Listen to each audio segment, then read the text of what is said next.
ইলিশ মাছের হ্যালো বন্ধুরা, good afternoon. সবাই কেমন আছো? আশা করি সবাই ভালো আছো। বন্ধুরা, সকালে বাজারে গেছিলাম, বাজার থেকে একটা ছোট্ট 500 ওজনের ইলিশ মাছ নিয়েছি। সেটা এখন আমাকে রান্না করতে হবে।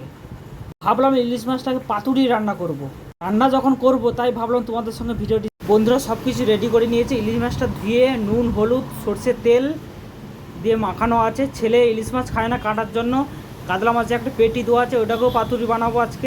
পাতুরির জন্য একটা পেস্ট তৈরি করে নিয়েছি, দেখাই তোমাদের। কালো সর্ষে, সাদা সর্ষে, দুটো কাঁচা লঙ্কা এবং কাজু বাদাম দিয়ে শিলনোড়াতে বেটে নিয়েছি। শিলনোড়াতে শুকনোভাবে বাটতে হবে, জল দেবে না, হালকা জল দেবে। তাই শিলনোড়াতে বাটা হয়েছে। মিক্সচার মেশিনে বাড়লে এটাকে জল দিয়ে বাটতে হতো, নাহলে হতো না। শুকনো সর্ষেটাকে বেটে বাটিতে রেখেছি। এর মধ্যে দই দিয়েছি হালকা করে পরিমাণে নুন দিয়েছি, যেহেতু মাছে নুন মাখানো আছে। হলুদ 50 গ্রাম মতো সর্ষে তেল দিয়েছি। ভালো করে পেস্ট করে নিতে হবে। পেস্ট করে 10 মিনিট রাখতে হবে। এটা দইটা যখন দেবে, ছাঁকনিতে জলটা ফেলে দইটা দেবে, যাতে পেস্টটা পাতলা না। গ্যাসটি জ্বালিয়ে তাওয়াটা বসিয়ে নিয়েছি, যাতে কলা পাতাটা হালকা করে সেঁকে নেবো। এটা সেঁকার কারণ, মাছটা দিয়ে যখনই মুড়বো তখনই পাতাটা ফেটে না যায়, তাই সেঁকে নিতে হচ্ছে। হালকা করে সেঁকে নেবে। সর্ষে পেস্টটি 10 মিনিট হয়ে গেছে। এবার মাছের উপরে সর্ষে পেস্টটিকে দিয়ে দেবো।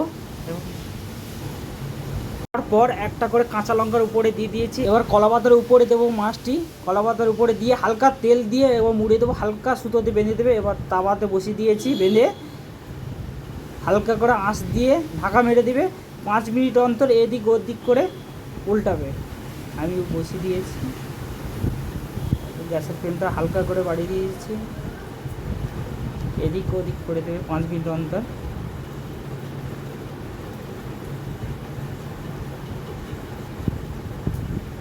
30 মিনিট হয়ে গেছে। বন্ধুরা, আমার ইলিশ মাছের পাতুরি রেডি হয়ে গেছে। এবার কলা বাজার থেকে বের করছি। হালকা মশলাটা বেরিয়ে গেছে, তেল বেরিয়ে গেছে হালকা।